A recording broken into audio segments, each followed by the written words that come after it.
tidak? Itu otaknya rusak tidak? Normal atau tidak normal? Telanjang lagi di jalanan, mau pamer aurat saudara, dia udah gak punya rasa malu. Kenapa sekarang banyak orang yang korupsi saudara? Bahkan udah korupsi masih cengar-cengir saudara, merasa kayak gak ada dosa karena tidak punya malu. Giliran kiai disebut teroris. Ayo, ada gak yang begitu? Ada gak yang begitu? Giliran kiai provokator, giliran kiai ekstremis, giliran kiai teroris, kurang ajar.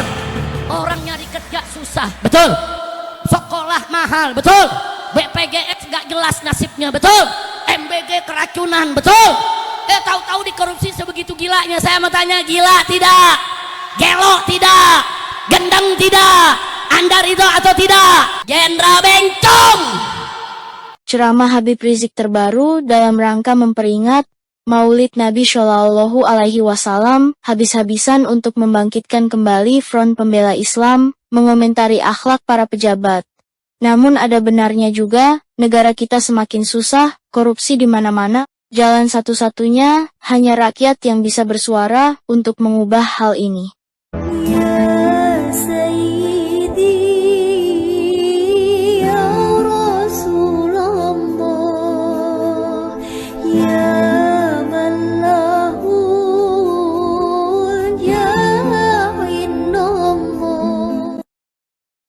Assalamualaikum, kebenaran tetap kebenaran, sekalipun yang menyampaikan orang yang penuh kebatilan, dengan nasab yang tak tersambung kepada baginda Nabi. Namun semua itu tanggung jawab mereka di yaumil hisab, sebagaimana tercatat dalam Al-Quran. Allah berfirman, katakanlah, apakah aku akan mencari Tuhan selain Allah, padahal Dia adalah Tuhan bagi segala sesuatu. Dan tidaklah seorang membuat dosa melainkan kemudaratannya kembali kepada dirinya sendiri. Dan seorang yang berdosa tidak akan memikul dosa orang lain. Kemudian kepada Tuhanmulah kamu kembali, dan akan diberitakannya kepadamu apa yang kamu perselisihkan. Nabi yang kita peringati maulidnya pada malam hari ini adalah seorang Nabi yang diutus oleh Allah Subhanahu wa Ta'ala sebagai rahmat untuk semesta alam. Sebagaimana Allah nyatakan dalam Al-Quran, faqala ta'ala wa ma arsalnaka illa rahmatan lil alamin. Nabi yang pada malam hari ini kita peringati maulidnya adalah seorang nabi yang diutus oleh Allah bukan hanya untuk suku Quraisy, bukan hanya untuk bangsa Arab, akan tetapi diutus oleh Allah Subhanahu wa Ta'ala untuk segenap umat manusia. Sebagaimana juga Allah nyatakan dalam Al-Quran, faqala ta'ala wa ma arsalnaka illa kafatan linnas. Nabi yang kita peringati maulidnya pada malam hari ini adalah seorang manusia yang luar biasa, yang memiliki akhlak sangat mulia, sangat agung. Saking mulia dan saking agungnya diberikan ikrar pernyataan oleh Allah Subhanahu wa Ta'ala dalam Al-Quran sebagai satu kesaksian syahadatun ilahiyah, di mana Allah menyatakan kepada Nabi, wa innaka la'ala khuluqin azim. Jadi Nabi yang kita peringati pada malam hari ini adalah seorang Nabi yang dijadikan oleh Allah sebagai uswatun hasanah, sebagai qudwatun sholihah, sebagai suri tauladan untuk umatnya. Allah nyatakan faqala ta'ala laqad kana lakum fi rasulillahi uswatun hasanah. Dan jangan lupa ahibail kiram, bahwa nabi kita diutus oleh Allah Subhanahu wa Ta'ala membawa misi penyempurnaan akhlak. Nabi sendiri yang menyatakan dalam hadisnya, au kama qala Nabi sallallahu alaihi wasallam, innama bu'itsu li utammima makarimal akhlak. Nabi sendiri yang menyampaikan kepada kita kalau beliau itu diutus oleh Allah tidak lain dan tidak bukan untuk penyempurnaan kemuliaan akhlak.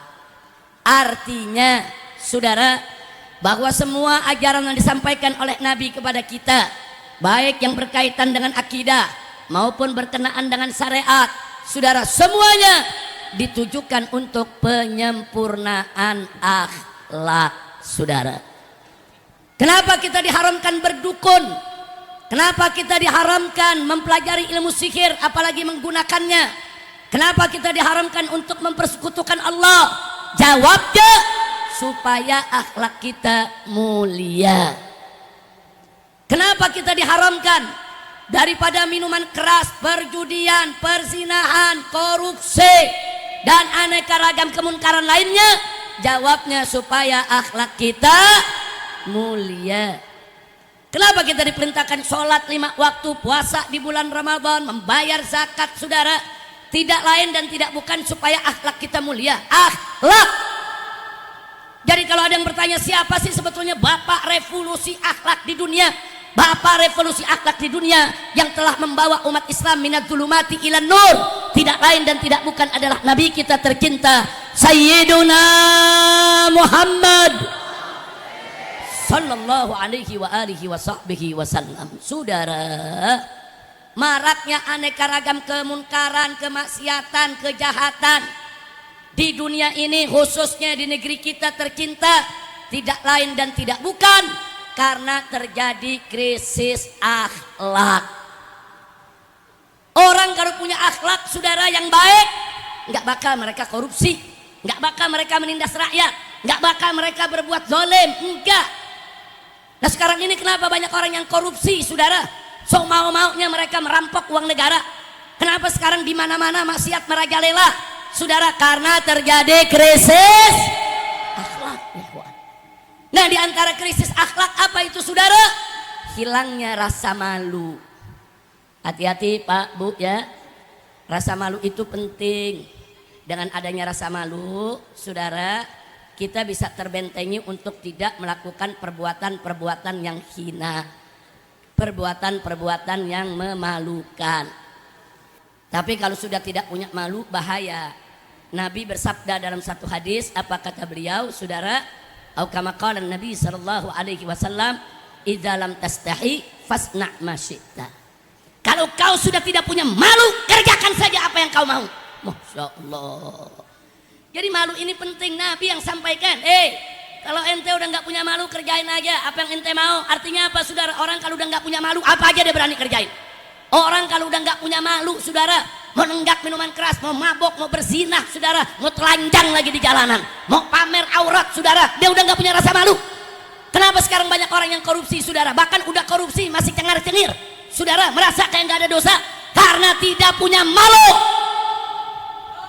Maka itu wajib kita menumbuh suburkan sifat malu dalam diri kita, insya Allah. Kan Nabi bilang, saudara, bahwa al-haya syu'batun minal iman, saudara, bahwa sifat malu itu salah satu bagian penting keimanan, saudara. Dengan malu kita nggak berani sembarangan berbuat maksiat. Dengan malu kita nggak berani sembarangan meninggalkan kewajiban. Dengan malu nggak mungkin, saudara, maksiat itu merajalela. Nah sekarang kita lihat di sekitar kita, saudara. Nah sekarang ini orang berani buat panggung, laki-laki cium di atas ciuman di atas panggung, saudara.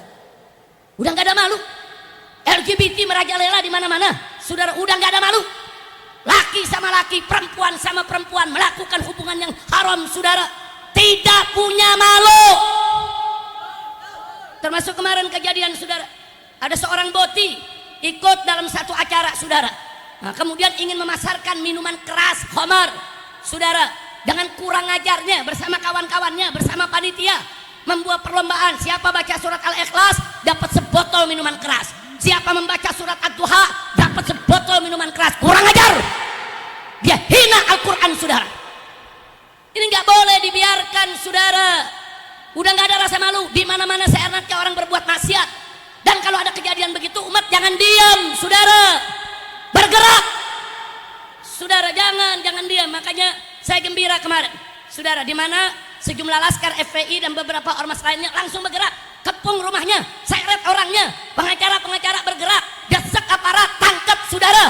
Dan kemarin 4 orang sudah ditangkap, saudara. Enggak cukup, semua panitia yang punya pabriknya, yang mengusulkannya, yang melakukannya, siapa saja yang terlibat dalam acara tersebut, tangkap semuanya. Betul? Setuju tidak? Setuju tidak? Apa Anda rela Al-Quran dihina? Rela surat Al-Ikhlas dihina? Rela surat Ad-Duha dihina? Rela tidak? Siap bela Al-Quran. Takbir. Sallu ala Nabi. Jangan diam. Begitu dikepung saudara, dicari orangnya ternyata boti. Kurang ajar saudara, udah boti menghina Al-Quran, jahanam saudara. Jangan, saya mengajak umat Islam sekarang ini di mana-mana saudara. Ini LGBT nggak boleh dibiarkan. LGBT ini dosa besar saudara. Lo tau LGBT gak? Tahu gak? Lo ngangguk-ngangguk kayak ngerti lo. LGBTQ pakai Q lagi. Lo tahu Q gak? Apa? QQ. Lo pikir main remi? Masya Allah saudara, LGBT ini saudara perbuatan dilaknat oleh Allah dan Rasulnya. Nabi yang mengatakan dalam hadis, kata Nabi apa? Mal'unun man amila amala qaumi Lut. Sampai 3 kali Nabi katakan mal'unun man amila amala qaumi Lut. Mal'unun man amila amala qaumi Lut. Mal'un dilaknat kata Nabi, orang yang melakukan amal perbuatan kaum Lut saudara. Laki dengan laki, perempuan dengan perempuan saudara, haram, nggak boleh. Itu harus kita perangi, itu penyakit, udah maksiat, penyakit menular, dan ini harus dihentikan. Nah makanya kita heran, Indonesia negara mayoritas muslim terbesar di dunia, undang-undang yang melarang LGBT nggak ada saudara, nggak ada. Jadi kalau sekarang ada orang melakukan kegiatan LGBT, kita nggak bisa tuntut, nggak ada pasalnya. Mau dilaporkan ke polisi, polisi mengatakan gak ada pasal. Saudara, ini negara macam apa? Ini negara mayoritas muslim terbesar di dunia. Gudangnya kiai, gudangnya ulama, gudangnya habaib, gudangnya pesantren. Tapi yang membuat undang-undang tidak menghargai ulama, tidak menghargai pesantren, tidak menghargai umat Islam. Dia biarkan LGBT merajalela tanpa peraturan. Bahaya tidak? KUHP yang baru saudara, mulai berlaku kemarin bulan Januari tahun 2026, nggak ada pasal LGBT. Ini berbahaya saudara. Bahkan bukan hanya nggak ada pasal LGBT saudara, bahkan pasal tentang kumpul kebo pun hanya bisa dilaporkan oleh bapak ibu atau anak pelaku atau pasangan pelaku. Jadi kalau tetangga yang melapor nggak bisa, itu dimasukkan kepada delik aduan, bukan delik umum. Jadi kalau ada tetangga kita melakukan kumpul kebo, Pak RT nggak bisa tegur, Pak RW nggak bisa, Pak Lurah nggak bisa, apalagi tetangga. Kalau lapor polisi, polisi akan menjawab nggak ada pasalnya. Dalam pasal itu KUHP yang baru, saudara, kumpul kebo itu orang yang hidup bagaikan suami istri dalam satu rumah tanpa ikatan daripada perkawinan yang sah, itu yang boleh melaporkan pasangan dia atau ayah ibunya atau anaknya. Selain itu nggak bisa melaporkan, nggak berhak melaporkan. Nah jadi kalau ada kumpul kebo di kampung kita saudara, bapak dia nggak melaporkan, pasangan dia nggak melaporkan, anak dia nggak melaporkan, apa mesti kita biarkan? Kalau kita lapor, kita ganggu, kita bubarkan kumpul kebo, kita yang dipenjara saudara. Ini negeri apa? Saya tanya, kacau tidak? Kacau tidak? Begitu juga LGBT. Kalau acara LGBT kita bubarkan, kita yang ditangkap. Karena tidak ada larangan LGBT saudara. Sekarang ini kalau ada LGBT pasangan ciuman di jalanan, kita cuma bisa tuntut saudara perbuatan asusila di muka umum, itu doang, bukan perbuatan LGBT-nya. Nah maka itu kita harus bergerak bersama, harus bergerak bersama. Tekan DPR-nya saudara, dasar bikin undang-undang untuk mencegah LGBT di Indonesia. Setuju tidak? Setuju tidak? Dan alhamdulillah saudara, tanggal 24 Oktober tahun 2025 Bapak Presiden Prabowo sudah mengeluarkan Perpres, peraturan presiden nomor 111 saudara, tentang ketahanan nasional. Salah satu isinya Pak, di situ disebutkan LGBT merupakan ancaman non militer yang membahayakan bangsa dan negara Indonesia saudara. Bagus tidak? Bagus tidak?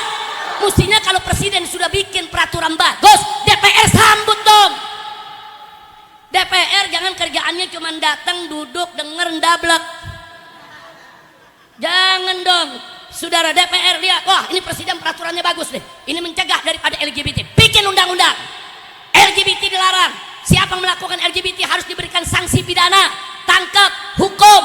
Lalu bagaimana kalau korban-korban LGBT? Rehabilitasi saudara, obati saudara, undang ahli medisnya, undang ulamanya untuk bagaimana mengembalikan dia kehidupan normal. Bukan didiamin saudara. Nah kalau didiamin begini, nah mulai berani tuh mereka saudara, ciuman terang-terangan sejenis saudara, kemudian terang-terangan berani menghina Al-Quran, dia ledek-ledek Al-Quran saudara. Jangan, ini nggak boleh dibiarkan, kita mesti lawan rame-rame. Setuju tidak? Setuju tidak? Saya mau ajak semua untuk bergerak perang lawan LGBT. Siap tidak? Takbir. Mana nih mau nanya lagi sekali lagi, LGBT itu apa? Lu paham gak? Alhamdulillah benar paham. Paham? Coba yang paham jelasin, maju ke depan. Tuh nggak ada yang mau. Ayo yang paham maju ke depan jelasin, mau gak? Baik, LGBT kalau ejaan Indonesianya LGBT. Nah kok dibacanya LGBT, itu ejaan Inggris. LGBT ejaan Inggris karena bahasa Inggris B dibaca B, G dibaca G, T dibaca T. Jadi LGBT dibaca LGBT. Tapi kalau dengan ejaan Indonesia LGBT. L itu lesbi saudara, lesbian. Apa sih itu? Dalam bahasa Arabnya disebut as-sihaq atau al-musahaqah. Apa itu as-sihaq atau al-musahaqah? Nah lesbian itu saudara adalah kecenderungan seksual perempuan terhadap sesama jenis perempuan. Perempuan maunya kawin sama perempuan, nggak mau deh kawin sama lelaki. Kacau tidak? Kacau tidak? Nah ini namanya lesbi. Yang kedua gay saudara, gay. Apa itu gay saudara? Gay itu kecenderungan seksual seorang laki-laki sesama jenis laki-laki. Laki doyan laki, laki nggak doyan perempuan. Tuh laki maunya kawin sama laki dan nggak mau kawin sama perempuan. Bayangin laki kawin sama laki, lu mau adu pedang. Kacau tidak? Kacau tidak? Itu otaknya rusak tidak? Normal atau tidak normal? Enggak normal, majnun, gelo. Kira-kira jelas gak? Nah sekarang berikutnya saudara, B. Apa itu B? B itu biseksual. Lo apa itu biseksual saudara? ACDC, perempuan doyan, laki doyan. Nah, kira-kira lo paham gak? Paham gak? Lelaki dia kawin, ada bininya, punya anak, tapi tetap dia masih doyan sama lelaki juga saudara. Nah ini namanya biseksual saudara. Ini juga penyakit. Ini otaknya rusak, hidupnya tidak normal saudara. Nah sekarang yang keempat, apa yang keempat? T. Apa itu T? Transgender. Transgender itu apa sih Beb? Bencong. Keren banget tuh nama, transgender. Bencong. Lu tahu bencong gak? Banci tahu? Waria tahu? Jadi transgender itu seseorang yang dia berpenampilan tidak sesuai dengan jenis kelaminnya. Dia lelaki tapi berpenampilan perempuan.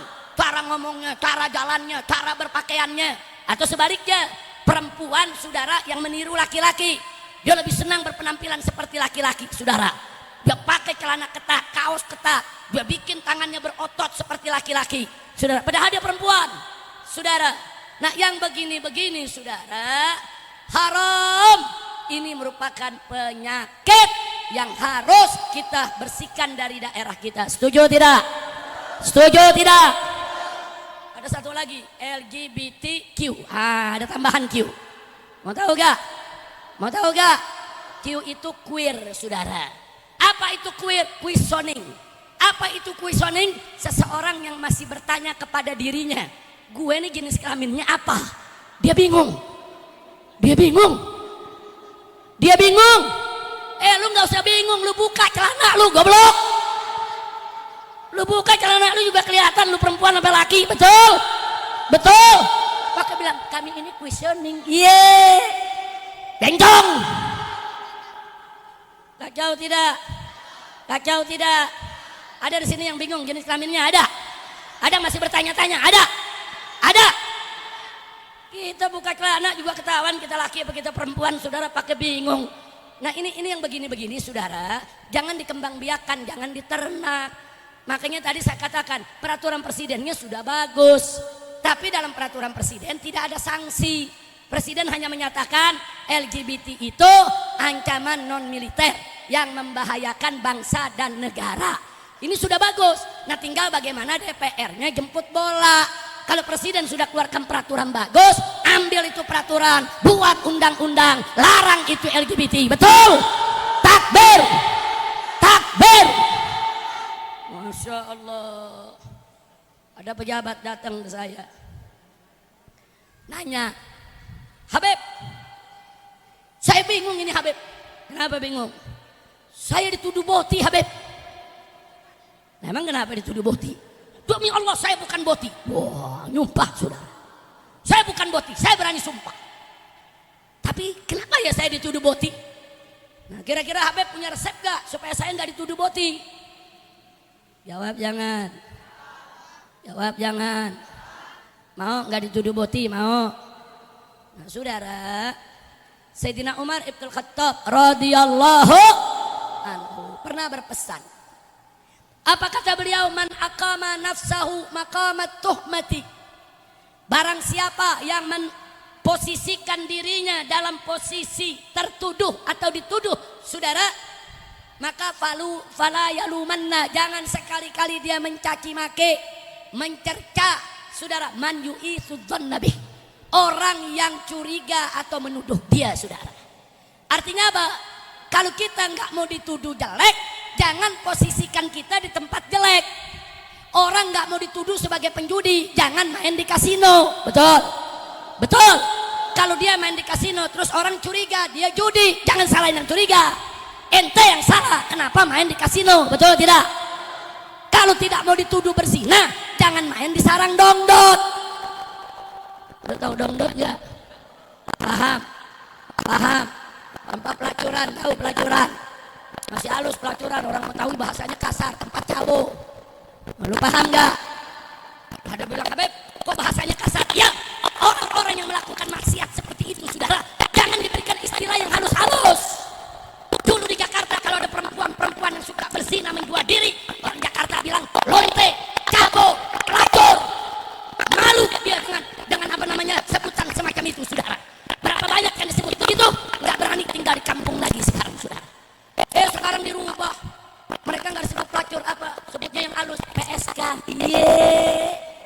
PSK. Apa itu PSK? Pekerja seks komersil. Enak aja. Nah kalau dia pekerja seks komersil, ntar bini gua disebut pekerja seks non komersil dong. Kacau tidak? Kacau tidak? Sekarang mulai ada di KTP ditulis kerjaan PSK, kurang ajar. Ini yang bikin akhirnya pelacur nggak kapok, saudara. Makanya kalau ada pelacur, saudara kasih julukan yang jelek-jelek, saudara, dongdot, lonte, tapi ada malu, jangan PSK. Ada lagi anak muda bilang enggak, dia itu kupu-kupu malam. Kupu-kupu malam, pala lu dominan. Kacau tidak? Kacau tidak? Sama dengan ini, saudara, orang yang merampok hutan, saudara. Dia rampok isi hutan, saudara. Dia korupsi habis-habisan, saudara. Tahu-tahu disebutnya apa? Di TV bilang seseorang pelaku ilegal ditangkap oleh polisi. Rakyat nggak ngerti illegal logging. Illegal logging jogging apa sih? Orang umumin aja maling kayu. Betul? Betul? Sebut aja maling kayu, merampok hutan di Indonesia. Ditangkap sebut maling, maling, maling, maling. Setuju gak? Setuju gak? Jadi jangan diubah dengan bahasa yang halus, jangan. Kasih mereka itu, saudara, karena taubih itu bagian daripada syariat. Taubih maksudnya ahlul ma'asi. Ahlul maksiat itu mesti ditaubih, diberikan julukan yang jelek, diberikan sebutan yang jelek, saudara, diberikan status yang jelek supaya orang nggak mau berada di status tersebut. Nah maka itu, saudara, kalau tadi orang katakan Habib kok kasar, bukan kasar, saudara. Memang istilah-istilah jelek harus diberikan kepada pelaku maksiat. Saudara setuju tidak?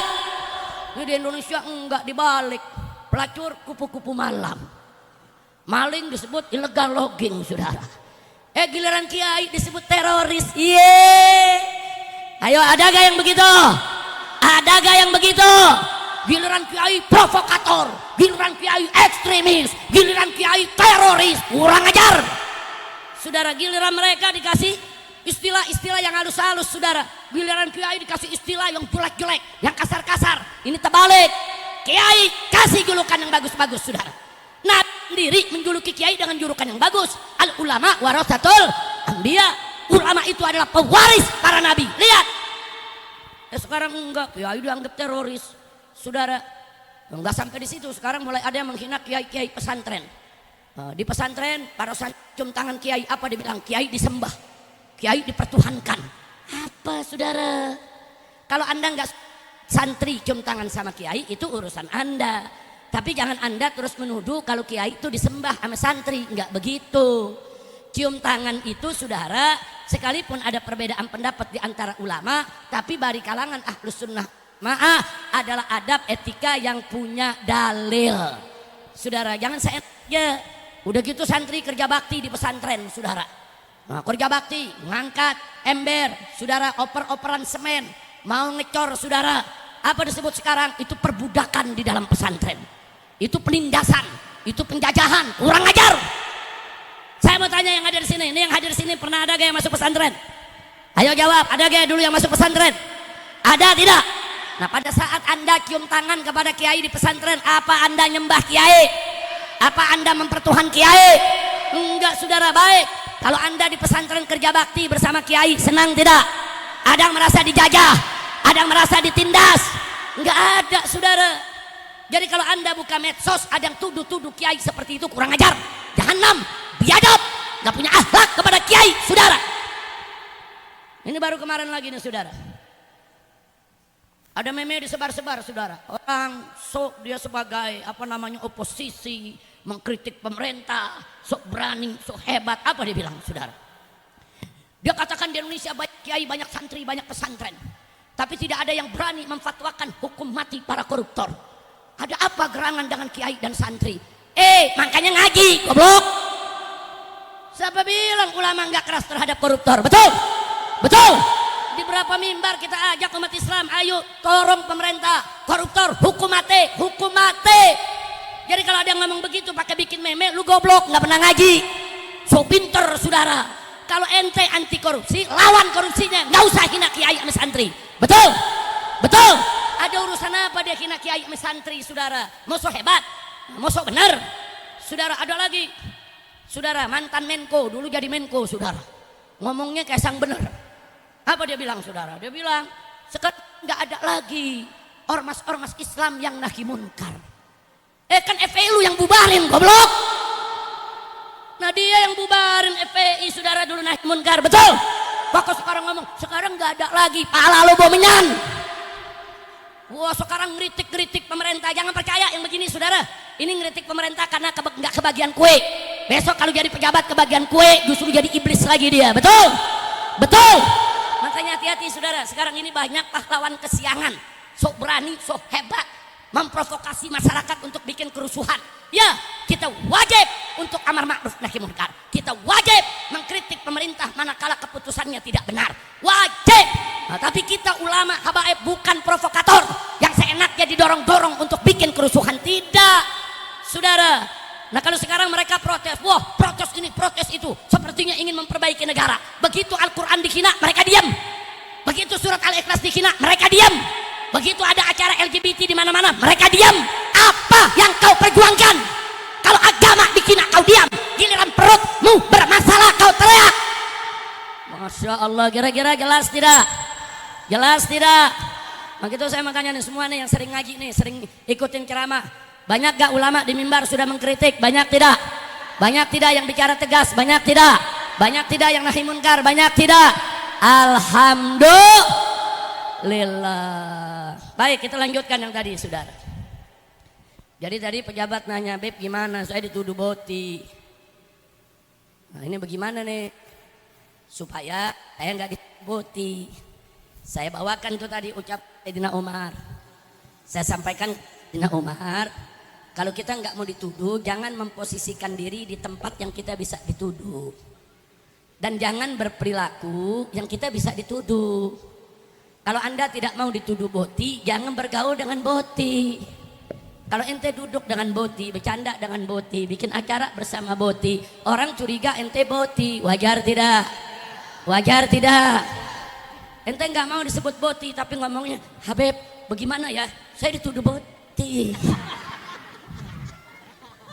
Saya mau tahu, kalau nanyanya begitu bagaimana? Wajar gak dituduh boti? Habib, saya dituduh boti, saya nggak rela, demi Allah saya nggak boti. Kacau tidak? Kacau tidak? Ada jenderal saudara, nggak mau dituduh boti, jalannya begini. Ketemu prajurit, hai. Jenderal bencong, betul? Kacau tidak? Kacau tidak? Jenderal itu mesti tegas. Nih besok ada upacara nih, HUT RI yang ke-81, betul? Bu Jenderal atau Kolonel menyiapkan pasukan. Siap, gerak. Tegas gak? Tegas gak? Semua prajurit ikut saudara. Satu jenderal maju lagi. Siap, gerak. Kira-kira pasukan bagaimana? Siap apa bubar? Siap apa bubar? Pasukan bilang jenderal bencong. Masya Allah, saya mau tanya nih masyarakat sini, mau jadi bencong gak? Ayo yang laki-laki, mau jadi laki apa bencong? Siap jadi laki? Mau jadi laki? Betul? Tunjukkan kita lelaki, tunjukin jalan yang gagal lelaki. Tiga yang barusan laki apa boti? Jangan ada yang begitu lagi, setuju? Ya ada yang nanya, Habib, saya udah terlanjur jadi boti, Habib. Lu kok ketawa? Ya, namanya orang terlanjur kan ada aja, betul? Nah kenapa? Anda pengen tobat, Beb, dimaafkan gak? Nah saudara, kalau ada di antara kita saudara pernah terlibat perbuatan LGBT, baik sukarela maupun terpaksa, baik sebagai pelaku ataupun korban, saudara, kita mesti tahu dosa sebesar apapun kita lakukan, dosa setinggi gunung, dosa seluas samudra, kalau betul kita mau bertaubat, mohon ampun kepada Allah dengan taubat yang sejati, niscaya pasti Allah ampuni. Tubu ilallahi taubatan nasuha. Saudara, Allah tuh maha pengampun, Allah maha pengasih, maha penyayang.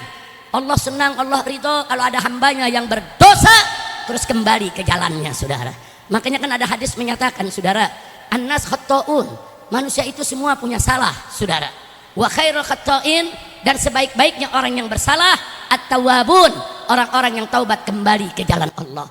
Maka itu, hei umat Islam, siapapun Anda, siapapun di sini yang pernah terlibat LGBT atau narkoba atau zina, saudara, atau dosa apa saja, tubu ilallahi taubatan nasuha. Taubat, taubat, taubat kembali kepada Allah dengan sebenar-benarnya taubat. Enggak usah khawatir, taubat kembali kepada Allah.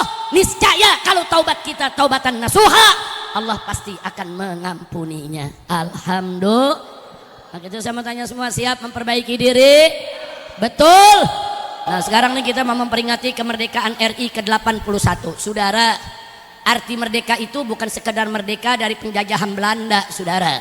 Tapi arti sebenarnya merdeka, kita merdeka dari segala bentuk penjajahan, termasuk penjajahan hawa nafsu, saudara. Merdekakan diri kita dari maksiat, merdekakan dari kemunkaran, merdekakan dari kejahatan. Indonesia harus merdeka dari korupsi, merdeka dari LGBT, merdeka dari narkoba, merdeka dari segala bentuk maksiat. Kalau sudah dibersihkan Indonesia dari segala maksiat, baru itu namanya kita Kira-kira jelas tidak? Paham tidak? Nah sekarang bagaimana kita memerdeka LGBT di mana-mana? Korupsi nggak kira-kira, saudara. Satu jaksa aja korupsinya baru yang ketahuan 76 kilo emas. Saya mau tanya di sini, lu ada yang punya emas segitu gak? Lu bini lu dibagi emas gak? 7 kilo? 76 kilo? Bini kita pakai 76 kilo nggak bisa bangun. Korupsi 76 kilo itu baru satu kasus dan itu baru satu orang. Belum yang lain yang belum ketahuan. Kacau tidak? Kacau tidak? Masya Allah, tadi nih kiai kita singgung-singgung MBG, saudara. MBG programnya bagus-bagus saja, cuman korupsinya nggak kira-kira. Korupsi nggak kira-kira, ketua BGN korupsi sehari 1 miliar, gile loh. Sehari 1 miliar, sebulan 30 miliar setahun 2 tahun. Agi gile loh, madi kipe loh. Kacau tidak? Kacau tidak? Sampai triliun-triliunan dikorupsi. Gue mau tanya nih sama orang Pondok Gede, lu pernah lihat duit 1 triliun gak? Jujur, pernah gak? Kesian banget tuh. Jujur, lu pernah lihat duit 1 triliun? Pernah? Pernah? Betul? Sama. Gue juga kayak lu, tampang kita kan tampang-tampang 100.000. Sama dah. 1 triliun tuh 1 triliun, ya Allah, kalau beli bakso Pondok Gede kelelep. Jangan-jangan 10 meter kali tingginya tuh bakso. Kacau tidak? Orang nyari kerja susah, betul? Sekolah mahal, betul? BPJS gak jelas nasibnya, betul? MBG keracunan, betul? Tahu-tahu dikorupsi sebegitu gilanya. Saya mau tanya, gila tidak? Gelo tidak? Gendeng tidak? Andar itu atau tidak? Masya Allah, ini yang begini nggak boleh dibiarkan. Yuk, song-song. HUT kemerdekaan RI ke-81. Mari kita merdekakan Indonesia. Dari korupsi, dari narkoba, dari LGBT, dari segala bentuk maksiat. Setuju? Akbar. Ada yang protes. Habib, tadi Habib ngomong katanya orang korupsi mesti dihukum mati. Dalilnya mana Habib? Wah, lu mau dalil gak? Mau dalil? Kapan? Kapan? Udah malam. Kapan? Sekarang juga. Udah Ki Munawir dan yang jelasin. Anu udah capek. Ngomong udah ngos-ngosan. Lanjut. Lanjut. Saudara, saudara. Mencuri seekor kambing saja, saudara. Kambing yang seger, yang gede, yang harga 3, 4, 5 juta, saudara. Itu sudah mesti dipotong tangan. Mesti dipotong tangan, saudara. Apalagi yang korupsi miliaran sampai triliunan. Saya usul dihukum mati. Nah dalilnya apa Habib? Gak usah repot-repot cari dalil. Yuk kita lihat nih kita pakai akal lagi nih. Saudara, nyolong kambing 4 juta potong tangan. Kenapa potong tangan? Saya tanya, orang nyolong kambing nyolongnya pakai apa? Pakai apa? Pakai tangan, potong tangannya. Tapi kalau orang nyolong 1 triliun pakai apa? Ayo, pakai apa? Pakai tangan apa otak? Tangan apa otak? Otaknya di mana? Kepala, potong kepalanya saudara. Setuju? Takbir. Terus ada yang nanya lagi, Habib, tapi anggota DPR nggak setuju potong tangan. Ya jelas nggak setuju, banyak koruptor. Lu mau nanya hukum potong tangan, maling, budak juga dia nggak setuju. Kalau mau nanya hukum potong tangan, tanya ulama, tanya kiai, tanya habaib, yang lurus, yang nggak korupsi, tanya. Banyak yang setuju, saudara. Ini kita tanya memaling, lu setuju gak hukum potong tangan? Sampai budak, sampai lindung bebulu, nggak bakal dia setuju. Lu orang Betawi paham gak lindung bebulu? Alhamdulillah, gue pikir di sini bukan Betawi lagi. Bukan, kalau saya udah ceramah ke Sumatera kemana, saudara, apalagi ke Kalimantan, ngomong lindung bebulu, nggak bakal ngerti. Saudara, bukan begitu aja. Saya punya kawan namanya Ustadz Edi Mulyadi, saudara, baru nyebut IKN ibu kota itu yang dibangun oleh Jokowi, saudara, tempat jin buang anak, ditangkep. Dibilang menghina Kalimantan, tempat jin buang anak. Di Betawi nih dulu, nih di Betawi kita kalau ketemu orang bilang, lu dari mana? Dari Ancol. Wah, tempat jin buang anak tuh. Betul? Betul? Ada yang tersinggung nggak? Nggak ada. Tempat jin buang anak tuh maksudnya tempatnya jauh, tempatnya terpencil. Tersinggung. Saya punya teman di penjara berapa lama Ustaz Sobri? Edi Mulyadi di penjara setahun sampai 2 tahun. Cuman gara-gara ngomong tempat jin buang anak. Gila Jokowi. Orang ngomong tempat jin buang anak, saudara, di penjara sampai setahun lebih. Lu sih milih Jokowi lu. Ini dia nih, milih Jokowi, lu tobat dah. Dulu kita bilangin, dari dulu kiai kita bilangin, hati-hati Jokowi pendusta, pembohong. Dari waktu saya di Mekah, saudara. Dari Mekah saya karang lagu, judulnya Si Raja Bohong. Saudara, buat Jokowi, nggak ada yang percaya. Habib Rizik fitnah, Habib Rizik bohong. Sekarang baru pada ngaku bahwa Jokowi si raja bohong. Lu baru bangun tidur. Betul? Betul? Baru bangun tidur. Yang kemarin ikut menikmati, saudara, kemarin ikut menikmati sama Jokowi. Ulama ditangkap, dia girang. Ormas Islam dibubarin, dia girang, saudara. Wow, girangnya luar biasa. Begitu dia yang kena, diperiksa polisi, baru dia marah-marah. Kurang ajar ini, Jokowi tidak melindungi saya. Rasain. Betul? Betul? Makanya kalau sekarang mereka lagi ditangkepin, kita nggak usah sok ikut campur, jangan. Saya ditanya, Habib, ini udah banyak demonstrasi, mana nih FPI kok belum demonstrasi nih, Habib? Habib kok belum turun-turun? Jawab jangan. Kapan? Lu maunya sekarang melulu? Besok kayak gitu biar lu ngundang gua lagi. Jawab jangan. Jawab jangan. Kapan? Saya jawab singkat, lu nggak usah ikut campur. Kenapa saya nggak turun? Ini anjing lagi ribut. Serigala sama serigala lagi berkelahi. Buaya sama buaya lagi cangkrem-cangkreman. Jangan, kalau buaya sama buaya lagi ribut, gelar tikar, ambil kopi, pakai singkong rebus, minum, tonton yang enak.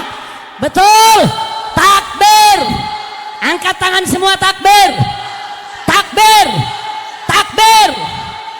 Terus nanya lagi, jadi Habib turunnya kapan? Tunggu dulu. Serigala sama serigala lagi ribut, kita tonton. Betul. Ntar kan yang satu kalah, mati. Betul. Yang satu luka. Betul. Nah yang luka kita matiin, selesai.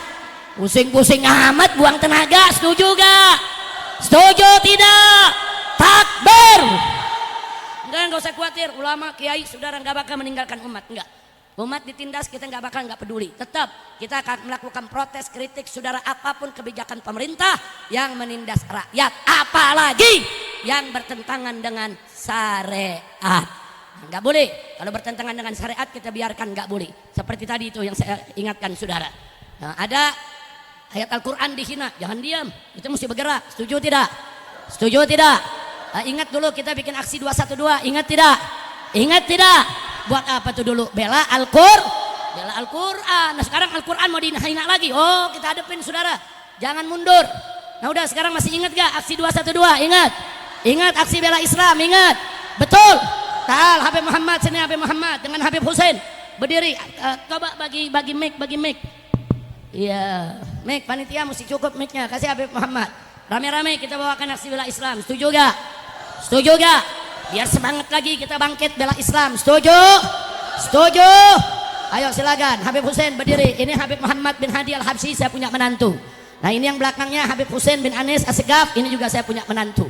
Jadi sengaja saya ikut bawa biar mereka ikut, yaitu berinteraksi dengan habaib, dengan kiai, dengan ulama, dengan umat, supaya tahu beginilah dakwah mertuanya.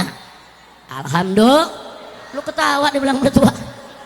Tapi jujur, tuh mantu, ini mertua, mudaan mana? Umur saya 16 tahun. Kalau bacanya dari kanan ke kiri, lu nggak percaya? Tulis 61, bacanya dari kanan ke kiri, berapa? Tuh umur gue tuh. Masya Allah. Ya baik, ayo rame-rame bawakan aksi bela Islam. Jika kalian merasakan ada keanehan dalam video ini, kalian punya hak bebas untuk mengomentari dan mengutarakan pendapat kalian terhadap video ini.